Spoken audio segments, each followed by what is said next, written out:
Mga do, so balik na naman tayo dito, no. Nadirito na sa likod ng bakid natin at ang topic natin ngayon ay itong saging, no.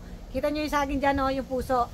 So dalawang purpose niyan is either gulayin mo yung puso or gulayin mo siya. So ilan yon? Natural, isa lang. Hindi, yung pangalawang purpose niya is para lumaki yung mga bunga mo ng saging.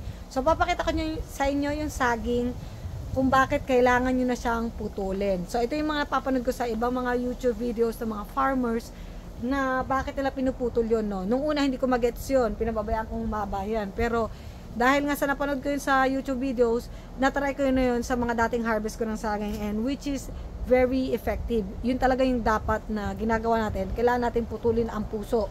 So paano mo nalaman na kailangan mo nang putulin yung puso, no? Dito sa malamig na lugar, hindi masyadong dumadami to. First thing, like I said, I told you, pag nakita nyo nga yung lupa ko dito, doon sa mga video ko, pinapataba ko lang talaga yung mga lupa, guys, dahil hindi talaga tumataba ang lupa dito. Unless bibili ka ng fish fertilizer o nakita mo yung hukay na yon, dyan kayo babaon yung mga isda, no? So, kung di nyo pa napanood yung baka mga video, ba't may mga timba dyan? Kasi, huhugutin mo yung timba dyan, tulad nito, ito yung ano na yan yung pasuko na yan, hinugot ko yan, ayun yung butas niya. Tapos doon mo ibabaw yung isda para yung saging mo magkabunga. Obviously naman sa mga papaya natin. Pero like I said, ano yung mga technique na yun, guys? Ito yung saging mo, no? So pag yung saging mo, once ganito may mga pangit na siya dito, tanggalin mo na to, guys, yan. Kasi pampadagdag lang yan sa papalakihin niya. Gawin mo na siyang pataba sa lupa, no? Ayan, no? Tanggalin na natin yan. Kasi wala na yung silbi, yung mga yan. Yan, no? Yung mga maliliit na yan, no? Kita mo yan, no? Yung mga nangaagaw lang din ng sustansya. Kailangan tanggalin na natin yan. Ayun, may isa pa dong maliit. Kita nyo, no? Buti na lang abot ko siya. Ayan, tanggalin natin yan kasi aagaw lang yun ang sustansya sa saging mo. So, limited ang edition mo. Tapos itong saging mo na pinagkuhaan, ilagay mo dyan sa ibabaw ng iyong mga paso. O yan, ganyan lang yon, no?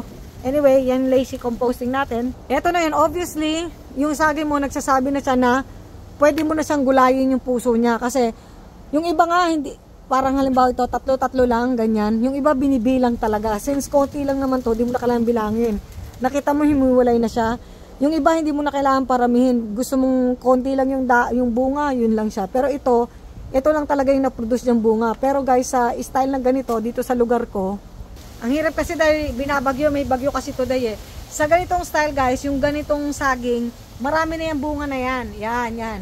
Marami na yan kasi karamihan dito, hindi talaga nagbubunga yung saging. Actually, nung first time ko nagpabunga ng saging, nagulat talaga ako na, oh my gosh, nagbubunga pala yung saging dito. Ngayon ko lang nalaman, no? Anyway, ito yung saging ng lugar namin. Maraming uri ng saging dito, pero ito yung saging sa lugar namin. So, ang gagawin natin, ito, ready mo na yung nyog mo, tsaka yung ginatang saging, puputulin natin yan para mas lalong mag-concentrate yung saging, yun, sa paglaki ng mga bunga niya. Kasi pag di mo pinutol yan, hindi magko-concentrate lumaki yung mga bunga niya. So, niready ko na talaga dyan, mamaya-maya, no? Yung pang gulay natin dito. Niready ko na yung dilis ko. Bumili na akong dilis sa Filipino Tree. Eto na talaga siya, no? Love me like you do. Love me like you do. That's... Oh, no! Yung katas niya, nako. Eto, delikado to kasi mancha yan sa damit. Oh, tumutulo, umuulan. Talagang fresh na fresh ang saging yan. Para mahiwalay mo siya. Kasi the more na nakadikit pa rin yung puso niyan, parang tayo din mga babae yan. The more na naka-attach ka, day, masakit, nako, hihigupan ka ng sustansya hanggang sa maubos yung pasensya mo, day. Kaya kailangan mag-de-attach ka sa jowa mo, day. Kasi pag single ka lang, yung puso mo hindi naka-attach sa iba, medyo konti lang ang sakit ng ulo, di ba? Ganun lang yun. Anyway, layo, no? Pero yun talaga yun. Ayan na. Uyan na. Huwag niyo ako masyadong pinagpapansin.